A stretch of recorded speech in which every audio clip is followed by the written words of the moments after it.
The average 52-year-old woman in America has about 34% less saved for retirement than the average 52-year-old man her exact age. Not slightly less, not a rounding error, 34%. But here's the thing that changes this from a gender statistic into a financial systems problem. That gap does not accumulate gradually and evenly over a lifetime of work. It spikes. There is a specific decade where the slope turns vertical, where savings trajectories fall off a cliff. And that decade is 45 to 55. And it's not one event that causes it.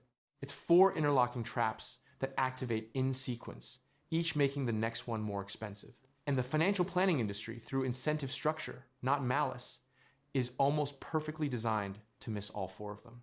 Today, I want to walk you through exactly how those traps work, not as a lecture, as a systems analysis. Because every single one of them follows the same internal logic. They look like personal choices in real time. They look like structural failures in hindsight, and they compound silently in the background, regardless of how hard you're working, how responsible you're being, or how much you think you have under control. Here's the image I want you to hold throughout this entire video. A bathtub, you're running water, income coming in, savings compounding, investments growing. The level looks fine, but there's a drain that's slightly open, not fully open, not a crisis, a slow drain. Between 45 and 55, someone turns that drain up. You don't notice because you're still adding water. You see the level staying roughly stable and you think everything is fine. And then you look down at 62 and the tub is almost empty. And you genuinely cannot figure out where everything went. That's the pattern. And I'm gonna walk you through the 4 specific mechanisms that open that drain because I'm calling it what it is. A 4-drain problem. Most people are aware of one of them. The retirement industry acknowledges maybe 2. The interaction of all 4 is almost never modeled. And that interaction is the entire ballgame. Let me start with the one that most people think is the most dramatic. And then I'll show you why the most dramatic one is actually not the most expensive one. Somewhere around 2010, researchers at Pew started calling it the Gray Divorce Revolution. In 1990, the divorce rate among Americans over 50 was about 5 per 1,000 married people. By 2020, it had climbed to 10 per 1,000. It doubled in 30 years.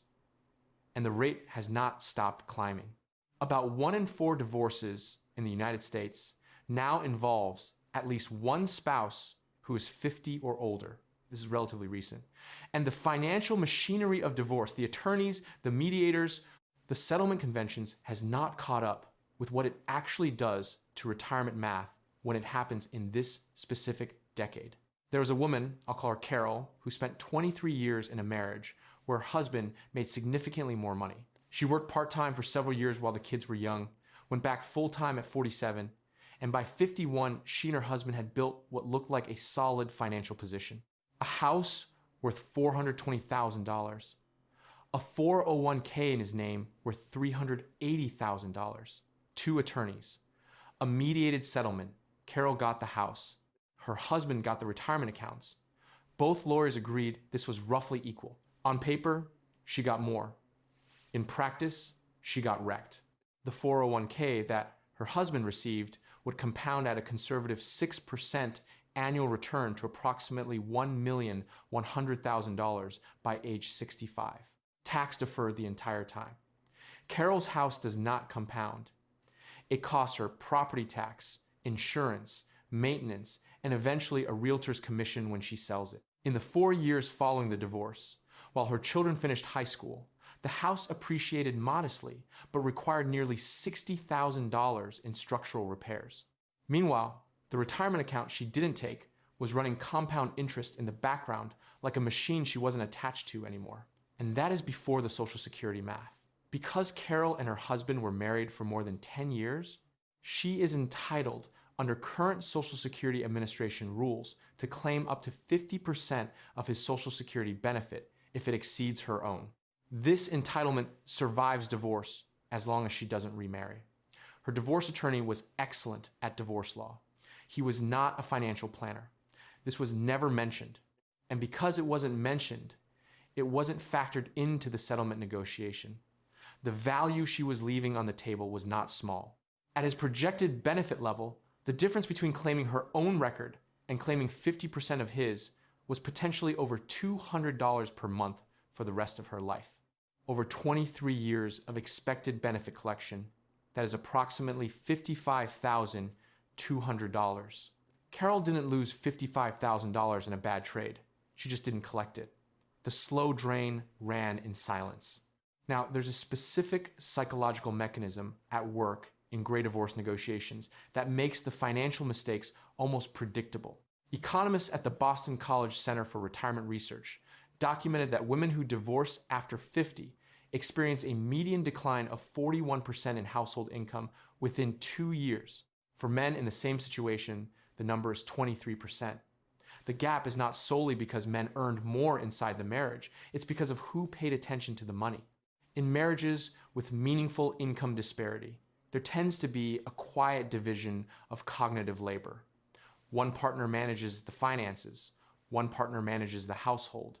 When those marriages end, the partner who managed the household is suddenly making financial decisions under maximum emotional stress, with a billing by the hour attorney, with a deadline, and with no prior frame of reference for the vocabulary or the stakes. Behavioral economists call this decision fatigue under resource scarcity.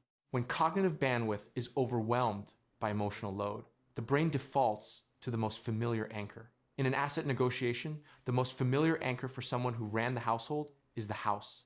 It's tangible. It's where the memories are. It feels like stability. A retirement account is abstract. Numbers on a statement from a company you've never dealt with directly. The brain picks the house every time. The math picks the retirement account. And the math is patient. The correction for this is not complicated. It's a qualified domestic relations order, a QDRO, which allows retirement account assets to be divided in a divorce without triggering taxes or early withdrawal penalties. It requires both parties to know to ask for it. It requires a financial planner, separate from the divorce attorney, present during the negotiation. Most people don't have this. The financial literacy gap in gray divorce negotiations costs American women billions of dollars in aggregate retirement wealth annually. And it is nearly entirely avoidable with information that exists in writing at the Social Security Administration and the IRS. But the gray divorce trap, as financially damaging as it is not the most expensive one. Stay with me, because what comes next adds a layer of compounding math that is genuinely uncomfortable to look at directly. There is a specific wrinkle in the demography of 45 to 55 that nobody builds into their retirement projections.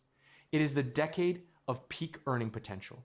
And it is simultaneously the decade when you are most statistically likely to leave the workforce, partially or entirely, to care for someone else. Pew Research Center data shows that nearly half of adults in their 40s and 50s have at least one parent over 65 and are either actively raising a child or financially supporting an adult child. Nearly half. The sandwich generation phenomenon lands hardest in this exact window. And when you look at who is doing the actual hands-on caregiving, managing medical appointments, medications, living transitions, daily care logistics, the answer, across study after study, is women. Approximately 66% of all caregiving hours in the United States are provided by women. Let me give you the compounding math on what a caregiving interruption actually costs, because the number is much larger than the income loss alone. Take a woman earning $85,000 a year who exits the workforce at 49 to care for an aging parent for 2.5 years. She loses the direct income, yes. But she also loses the employer. 401k match, call it 6% of salary, approximately $5,100 per year, or roughly $12,750 over the interruption period. She loses the investment growth on her own contributions she didn't make. If she was contributing 10% of salary, $8,500 per year over 2.5 years, that is $21,250 in personal contributions that never went in. At 7% average annual growth, by age 65, 16 years later, those uninvested contributions would have compounded to approximately $63,000. She loses Social Security credits.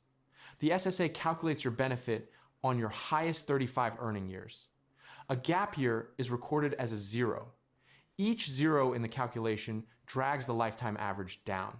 And she loses career momentum, which is quantifiable in a specific way. I'll show you in a moment. A MetLife study calculated the total lifetime financial impact of caregiving interruptions for women at over $324,000 per person. That number includes lost wages, lost pension contributions, and reduced Social Security benefits. $324,000. That is not a lifestyle number. That is almost entirely a retirement number. And it compounds forward. The career momentum piece looks like this. When women return to the workforce after a caregiving gap at 49, their re-entry compensation is on average 20% below their pre-exit salary. Not because their skills atrophied, because in a competitive labor market, a 2-year gap reads as absence of commitment regardless of context. And the negotiation leverage that comes with continuous employment, the performance review track, the internal reputation, the manager relationships has partially reset. At 49, you have a shorter runway to claw back to your previous compensation level than you do at 32. Many women never fully recover the trajectory. But here is the layer that is genuinely invisible and almost never discussed. The caregiving interruption doesn't just reduce contributions. It compresses the investing runway. If you're in the market from 22 to 65, you have 43 years of compound growth runway. A bad market year at 45 costs you very little. You have 20 years to recover before you need to start drawing down. If you take 2.5 years out at 49 and return at 51, your remaining runway before typical retirement age has shortened significantly. A market correction at 54 now hits you with 12 to 13 years to recover before your planned exit, compared to the 17 or 18 years you would have had without the gap. And the sequence of returns math is relentless. Losses early in the drawdown phase do permanent damage in a way that losses during the accumulation phase do not. The interruption doesn't remove water from the tub. It turns up the drain at exactly the wrong moment. I want to introduce someone here. Call her Diane. Diane did not get divorced. Diane did not take a caregiving gap. Diane stayed in the workforce continuously from 24 to 57, made partner at her firm, maxed her 401k every year for over 20 years, did everything the conventional retirement wisdom told her to do. I'm going to come back to Diane because Diane still has a slow drain running. And that's the point. By the way, hit subscribe if this is useful to you. The YouTube algorithm may genuinely never surface this channel again if you don't, and I'd hate for you to miss what comes in the next few sections. Here is the part that almost never makes it into a retirement calculator. Knowing where the traps are and building a system that accounts for them before they activate are two entirely different problems. Calculators assume linear inputs, continuous contributions, stable returns, a clean exit at 65. That's not what actually happens. What actually happens is messier, more sudden, and more expensive than any projection model the financial planning industry hands you. I built a digital book called The Exit Code because I spent time going through 50 years of actual retirement data, not projections, not assumptions, and the same structural mistakes appeared over and over again, regardless of income level, education, or how carefully people thought they were planning. Two pieces of that research connect directly to what I've been walking through in this video. The first is what I call the 58% rule. That is the documented rate at which people exit the workforce earlier than they planned. Not because they chose to retire early, but because of health events, layoffs, or caregiving demands that gave them no real choice. 58%. That number should be on every retirement plan ever produced. It almost never is. The second is something I call the $14,000 invisible bill. It's the healthcare cost gap that hits specifically in the years between 60 and 65, the years before Medicare activates. If you are forced out of the workforce at 58 or 59 and need to carry private insurance on the marketplace for 5 to 6 years, the premiums alone for a single adult in that age range are running between $14,000 and $19,000 annually, depending on your state. You can build a mathematically sound retirement portfolio and watch it quietly eroded by healthcare costs you never modeled because you assumed you'd be employed until 65. The exit code is 8 chapters of research without filler, built on 50 years of actual retirement outcomes, structured as a framework that turns "someday I should figure this out" into a specific number on a specific date. You can get it through the link in the description for less than you'd spend on dinner out. Every year that gap goes unmodeled compounds against you. Now, the investment behavior gap. This is the reversal that changes everything. The conventional narrative about women and investing has been women are more risk averse, and risk aversion is financially costly. And that narrative is half right in the wrong direction. Here is what the data actually shows. Vanguard's data from their investor base demonstrates that female investors, when they do invest, generate returns that, on average, slightly outperform male investors over long time horizons. The mechanism is simple. Women trade approximately 50% less frequently than men. Each trade is a potential tax event, a potential mistiming error, a potential transaction cost. The investors who touch their portfolios least tend to perform best in passive strategies. Women, structurally, are better passive investors than men. That should be the whole story about gender and investing, except it isn't, because the problem is not how women invest once they're inside the market. The problem is how much they're keeping outside the market entirely. Data from both BlackRock and Fidelity published separately, but showing consistent patterns, indicates that women hold a significantly higher proportion of their liquid assets in cash or cash equivalent instruments than men at the same income level. At some wealth tiers, that gap is as large as 21 percentage points. Men are in equities, women are in savings accounts. And savings accounts are a polite form of the slow drain. Here's the math. $100,000 in a high-yield savings account at 4.5% held for 20 years becomes approximately $241,000. The same $100,000 in a broad market index fund, averaging 7% annual returns over 20 years, becomes approximately $386,000. The gap, $145,000, is the price of feeling safe. And the insidious part is that you never feel it. You watch your savings account balance. You see a number growing. You receive a quarterly statement showing positive progress. The slow drain is invisible from inside the tub. Why does this happen? Financial security behaviors are shaped by the economic environment of the household you grew up in.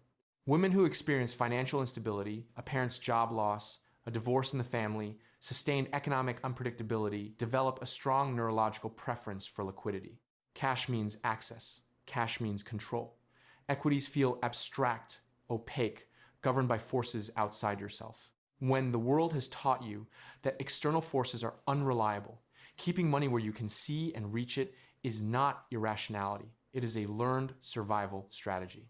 It is also, when compounded over 20 years of a retirement timeline, a massive drag on the outcome. There is a second layer. Women between 45 and 55 who are managing or anticipating caregiving responsibilities maintain higher cash reserves, specifically to have funds available for sudden caregiving costs. This is a thoughtful, responsible behavior. It is also a 20-year compounding penalty on the spread between savings rates and market returns. The solution is not be less careful. It is a tiered liquidity structure that your financial decisions can actually execute under stress. Think of it as 3 buckets rather than 1. Bucket 1, 3 to 6 months of living expenses in liquid cash, untouched, emergency only. Bucket 2, anticipated expenses in the next 2 to 3 years, predictable caregiving costs, home repairs, education support held in short duration bonds or a money market fund. Bucket 3, everything beyond a 3-year horizon, invested in low-cost, diversified equity index funds. This is not complex architecture. It separates the liquidity function from the growth function, so you don't have to raid the growth bucket to feel financially safe. The behavior of holding everything in savings is usually an attempt to solve for the liquidity function. It's the wrong tool for the growth function applied universally because no one built the structure. One more thing on this. A financial advisor charging 1% of assets under management makes the same fee whether your money is in a savings account or an equity index fund. Their incentive to actively move you from cash to equities is limited, not malicious, structurally limited. The slow drain is, in some cases, modestly profitable for the people skimming 1% of the surface. Now back to Diane, the woman who maxed her 401k for 20 plus years. At 48, Diane's mother passed, and she received an inheritance of $210,000. She deposited it into a savings account at her bank. It felt responsible. It was separate from her retirement accounts, separate from her daily finances, a clean pool of money that she didn't want to risk. In the 8 years since, at a blended rate of 3 to 4%, that account has grown to approximately $285,000. That feels fine. Until you learn that $210,000 invested in a simple S&P 500 index fund in 2016 would be worth over $500,000 in 2024. Diane's comfort cost her over $215,000 in unrealized gains. She did not lose money. She simply didn't make the money that was mathematically available to her with no additional complexity. The slow drain. Now here is where the numbers get genuinely expensive. And I've saved this for last because it is the least intuitive and the most impactful. The average woman turning 62 today in the United States will live to approximately 86. The average man turning 62 will live to approximately 82. That 4-year longevity gap sounds manageable. It is not manageable because it collides with Social Security in a specific way that quietly dismantles retirement income for millions of women, and the collision mechanism is almost never explained clearly by the people who are supposed to explain it. Social Security benefits are calculated on your highest 35 earning years. If you have fewer than 35 qualifying years, which is common for women who took caregiving interruptions, worked part-time through child-rearing years, or had extended education periods, the Social Security Administration fills in the missing years with zeros. Each zero drags down your lifetime average earnings calculation. A woman who spent 5 years working part-time and 3 years entirely out of the workforce could be looking at a monthly benefit that is 15 to 20% lower than if she had worked full-time continuously. That reduced benefit then gets paid monthly for 24 years if she lives to 86.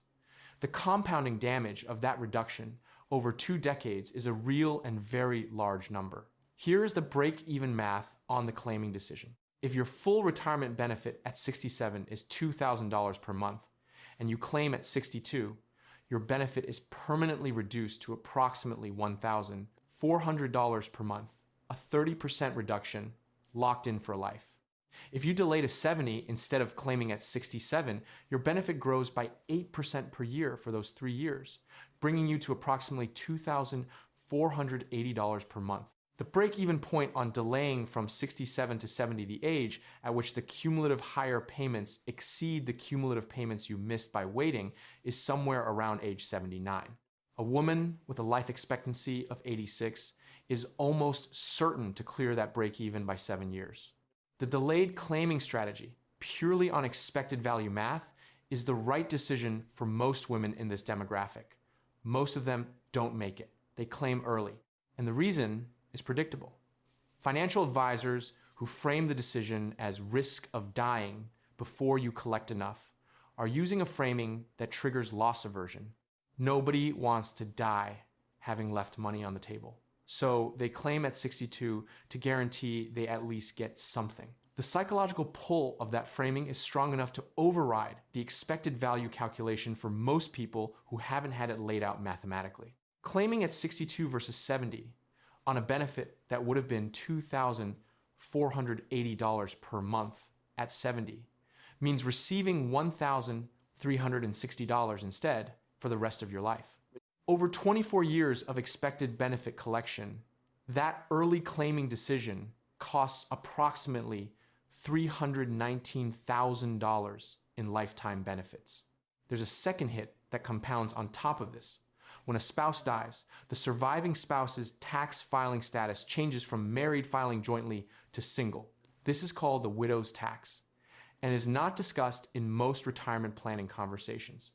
A widow with $70,000 in annual income from Social Security, a pension, and retirement account distributions sees her standard deduction drop from $29,200 to $14,600 in the 2024 tax code. That is a $14,600 increase in taxable income overnight. Combined with the compressed tax brackets for single filers, the effective federal income tax on the same income can increase by $4,000 to $8,000 annually. Over 20 years of widowhood, that silent bracket shift is $50,000 to $160,000 in additional tax that the retirement plan never modeled. The Social Security Bridge Strategy addresses part of this. If you can live on retirement savings and other income between 62 and 70, you delay Social Security to 70, locking in the maximum possible monthly benefit. For a woman who is also eligible for a spousal or survivor benefit on an ex-husband's record after a marriage of 10 or more years, there is a secondary structure. Claim the spousal benefit first at 67 while your own benefit continues growing to its maximum at 70, then switch to your own benefit if it has grown past the spousal benefit. This is explicitly permitted under Social Security Administration rules. It is not aggressive. It is published policy. A substantial number of women who are eligible for this strategy have never had it explained to them by a financial professional. This brings me back to Diane. Diane, who did everything right, who maxed the 401k for 25 years, who never took a gap, who stayed in the workforce straight through. Diane's financial advisor, at their one meeting about Social Security, mentioned that the risk of dying early meant she should probably claim at 62 to guarantee she collected something. Diane said, okay. Diane's benefit at 62 is $1,260 per month. Her benefit at 70 would have been $2,110 per month. The difference is $850 per month. Over the 24 years she is likely to collect if she lives to 86. That single conversation is going to cost her $244,800 in lifetime Social Security income. Diane did everything right, and the slow drain was running the whole time. 4 drains simultaneously. Only one of them was her fault. None of them were modeled in advance. Let me put all 4 traps on one person so you can see what they look like stacked together. Sandra, 51 years old, licensed, registered nurse. She earns $92,000 a year. Married for 18 years, divorced at 50. She took the house $420,000 at time of settlement. Her husband received the joint 401k, valued at $350,000 at the time. Both attorneys agreed this was fair. Nobody brought in a QDRO specialist. Nobody calculated the compounding trajectory of the retirement account against the carrying costs of the house. The settlement closed in 6 weeks. At 48, Sandra took 14 months away from nursing to manage her mother's recovery from a hip replacement that transitioned into cognitive decline. When she returned, her hospital had reorganized, her position was reclassified, and her re-entry offer was $86,000. $6,000 below what she had been earning before the leave. She has been incrementally negotiating back up since.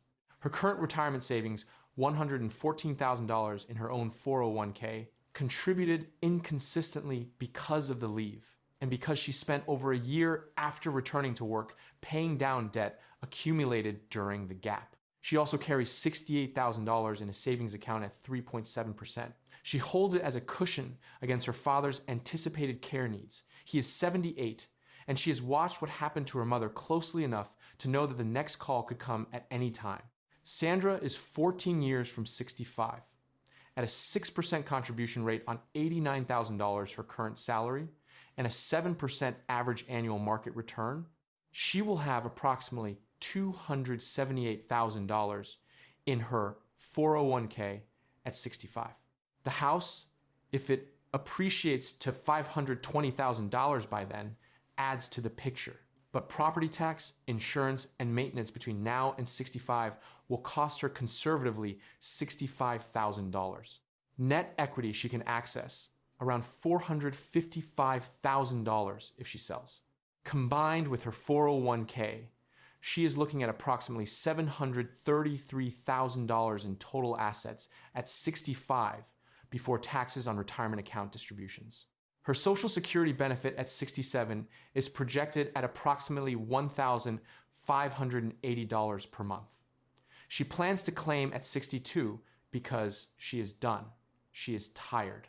14 months of round-the-clock caregiving and a decade of night shifts will do that. Her benefit at 62 is approximately $1,110 per month. Over the 25 years, she is likely to collect it. She will probably live to her mid-80s based on family history. Early claiming costs her approximately $144,000, compared to waiting to 67 alone. Sandra is not poor. Sandra is not irresponsible.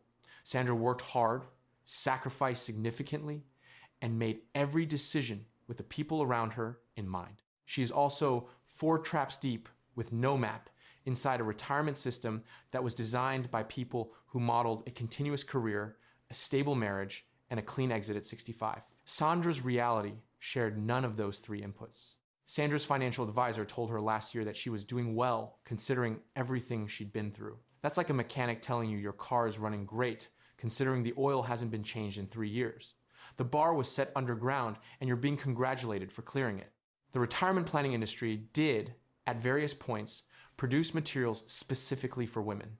The first tip in most of them, know your budget. I'm sure Sandra appreciated that. She's been running a household budget for 26 years while also managing 2 other people's medical paperwork. Here is where I land. The slow drain is real. And between 45 and 55, there are 4 drains running simultaneously, and most retirement projections model 0 of them explicitly. Gray divorce asset allocation errors, caregiving gap compounding costs, the cash hoarding behavior that performs as safety and functions as a drag, and Social Security claiming decisions made under emotional load with inadequate information. None of these are sophisticated traps. None of them require exotic financial products or complex tax strategies to address.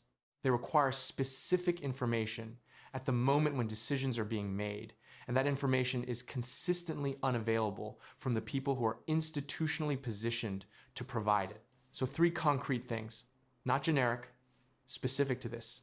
First, if you are within 15 years of retirement and have ever been in a marriage lasting more than 10 years, call the Social Security Administration directly and request your estimated benefit statement. Then model 3 scenarios side by side, claiming at 62, 67, and 70. Use the SSA's own break-even calculator. The 8% annual growth in benefit from delaying between 67 and 70 is a guaranteed inflation-adjusted return that no financial product on earth replicates. For women with a family history of longevity, this is one of the highest return decisions available to them. It costs nothing except the discipline to live on other assets during the bridge period. Second, if you are carrying more than 6 months of living expenses in cash or cash equivalent accounts, you are paying a compounding penalty on the spread between your savings rate and a diversified equity market's historical average return. On $100,000 over 15 years, the difference between 3.5% and 7% is approximately $73,000. Build the 3-bucket structure, emergency cash, near-term bonds, everything else in equities, and automate the contribution so you never have to make the decision with emotional bandwidth in play. Third, if you are in the sandwich generation window and demographically, nearly half of you are the caregiving gap is not hypothetical. The median caregiving interruption for women in this demographic runs 26 months. Model it now in a spreadsheet with 0 emotional load as a scenario rather than a crisis. What does a 26-month gap in 401k contributions do to your projected balance at 65? Run that number, because the decision you make when a parent is in a hospital bed and a social worker is handing you brochures is going to be the worst financial decision of your life. Make it now, in advance, with a number on the page rather than a feeling in your chest. The slow drain doesn't care about sacrifice. It doesn't care about good intentions, hard work, or how responsibly you managed everything else in your life. It runs on compound interest, and compound interest is indifferent to context. Lazy investing built more fortune than crypto memes. And a retirement projection that ignores 4 simultaneous drains isn't a plan. It's optimism with a spreadsheet attached.